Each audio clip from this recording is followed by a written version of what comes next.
रिया। रिया थी तो बहुत स्मार्ट और इंटेलिजेंट, लेकिन वो अपने आप को लेकर बहुत इनसिक्योर थी।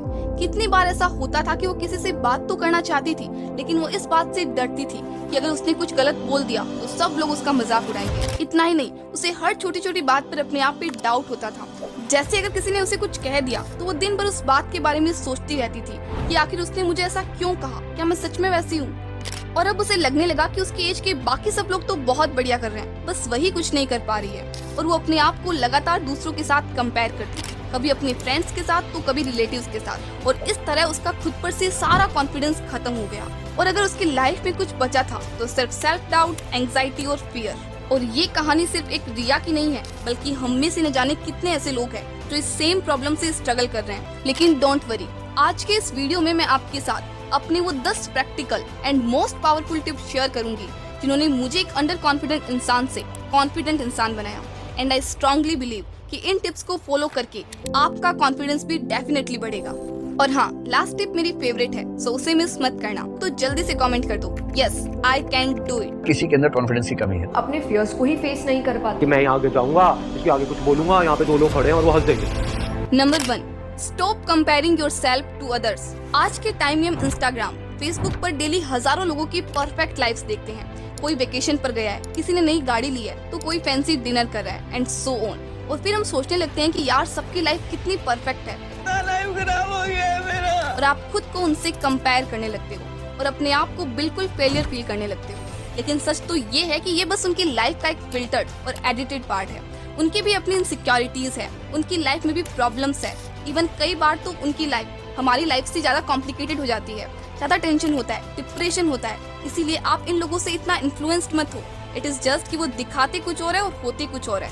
और हाँ, ये मेरी आपसे रिक्वेस्ट है कि प्लीज आप अपनी पिक्चर्स को उनकी पिक्चर्स के साथ कंपेयर मत करो, because they have ultra high quality camera, they have professional photographer, they have perfect setup, और आपके पास है सिर्फ एक फोन। और आप अपने फोन से खींची हुई फोटो को उनसे कंपेयर करते हो और फिर अपने आप को लेकर अंडर कॉन्फिडेंट हो जाते हो।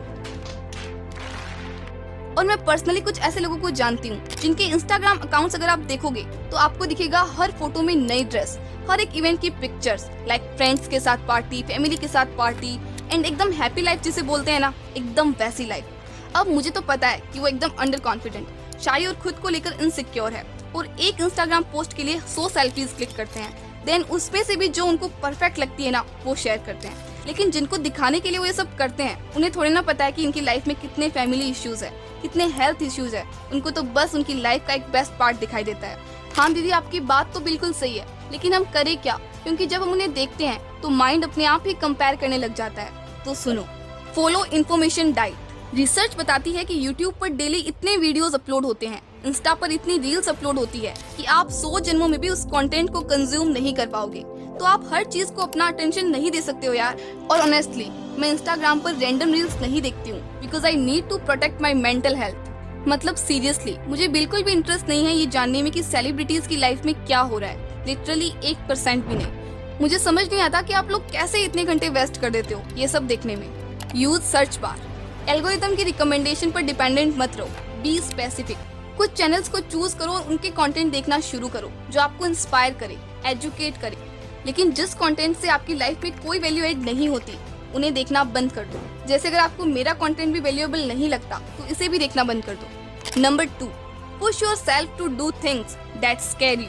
मैंने बहुत लोगों को देखा है कि जब वो किसी से बात करने से डरते हैं तो या तो वो अपनी वॉच ठीक करने लगते हैं या फिर अपना स्मार्टफोन निकाल लेते हैं और रैंडमली स्क्रॉल करने लग जाते हैं। इवन तो उन्हें खुद भी पता होता है कि उनके फोन में कुछ खास नहीं चल रहा, ये बस एक तरीका है अपने आप को छुपाने का। लेकिन मेरा ये मानना है कि instead of hiding yourself, better है कि बात करो लोगों से।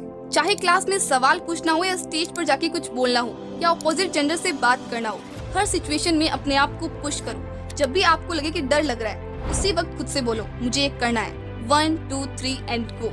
आप अपने आप को डेली चैलेंज दो और रोज एक ऐसी चीज करो जिससे आपको अनकंफर्टेबल फील होता है। जैसे आप हर रोज 2 नए लोगों से बात करो, हाँ थोड़ा सेफ्टी के साथ। और जब आप अपने कंफर्ट जोन से बाहर निकलकर कोई भी काम करोगे तो आपका कॉन्फिडेंस बढ़ेगा और आप और स्ट्रॉन्ग बनोगे। और याद रखना, confidence is not about being fearless, it's about having the courage to face your fears. Number 3, you don't need to prove yourself. सब लोग चाहते हैं कि लोग उनकी तारीफ करें, उन्हें बिल्कुल भी कम ना समझे, है ना। अपने व्हाट्सएप फैमिली ग्रुप में भी देखो तो कोई भी चीज हुई तुरंत फोटो भेजना, जैसे एग्जाम का रिजल्ट आया नहीं कि बस स्टेटस लगना शुरू, और कॉन्ग्रेचुलेशंस के कमेंट्स का तो कहना ही क्या। जैसे अगर मैं अपने व्हाट्सएप फैमिली ग्रुप की बात करूं तो 45 लोग हैं उसमें। मान लो किसी ने अपना बर्थडे सेलिब्रेट किया, अब वो पिक्चर्स भेज रहा है और सबको बता रहा है कि कैसे उसने एक बहुत बढ़िया पार्टी ऑर्गेनाइज की और उसे किस किस से क्या क्या गिफ्ट मिले हैं, और फिर एक के बाद एक कमेंट्स और तारीफें। और ये सब देखकर बाकी सबको लगता है कि उन्हें भी कुछ ऐसा ग्रुप में भेजना चाहिए, वरना वो तो कम लगेंगे और बाकी सब सोचेंगे कि उन्हें तो कुछ आता ही नहीं है। और सच में जब तक मुझे रियलिटी नहीं पता थी तब तक मुझे भी ऐसा ही लगता था कि ये बहुत इंपॉर्टेंट है, क्योंकि स्टार्टिंग से माइंड में यही फीडेड था कि जो दूसरे लोग कर रहे हैं वो बेस्ट है, और अगर आप भी वैसा ही करोगे तो आपको भी अप्रिशिएशन मिलेगी। लेकिन अब तो मुझे रियलिटी पता है तो मुझे ये सब चीजें इतना इम्पैक्ट नहीं करती। लेकिन एक बार आप जरूर सोचना कि क्या ये सच में जरूरी है। अगर आप मुझसे पूछोगे तो मेरी नजर में तो सीरियसली बिल्कुल भी नहीं। Why should we live under the pressure of proving ourselves? ये सब एक अननेसेसरी प्रेशर है जो हम अपने ऊपर डालते हैं, और मैं आपको भी यही कहना चाहूंगी कि किसी को आपके बारे में क्या कहना है वो उनका मैटर है। आपको अपने आप को प्रूव करने की जरूरत नहीं है। स्टीव जॉब्स का एक फेमस कोट है, your time is limited, so don't waste it living someone else's life. Number 4, positive self talk. Recently मैंने अपने पर्सनालिटी डेवलपमेंट वाली वीडियो में कहा था कि ऐसी 5 चीजें लिखो जो आपको अपने बारे में अच्छी लगती है। और पता है बहुत सारे लोगों ने कमेंट किया कि मुझे तो पता ही नहीं था कि मेरे अंदर इतनी क्वालिटीज है। अब एक बार सोच के देखो, अगर आपको अपनी क्वालिटीज के बारे में पता ही नहीं होगा तो कैसे आप अपने बारे में कॉन्फिडेंट फील करोगे। हमारे दिमाग में हमेशा अपने बारे में नेगेटिविटी चल रही होती है, लाइक मैं तो मोटी हूँ, मैं तो काली हूँ, मैं तो पतली हूँ, मेरा नाक बहुत बड़ा है, मुझे तो बिल्कुल डांस करना आता ही नहीं है, और कुछ ऐसी ही नेगेटिव बातें। और फिर बोलते हैं कि मुझ में कॉन्फिडेंस नहीं है। कहाँ से आएगा कॉन्फिडेंस? एक फेमस कोट है, you become what you believe. देखो हम सब में बहुत सारी अच्छी क्वालिटीज होती है, लेकिन हम उन पे कभी फोकस ही नहीं करते। आज से ही अपने दिन का एक पार्ट डेडिकेट करो जब आप खुद से पॉजिटिव बातें करोगे।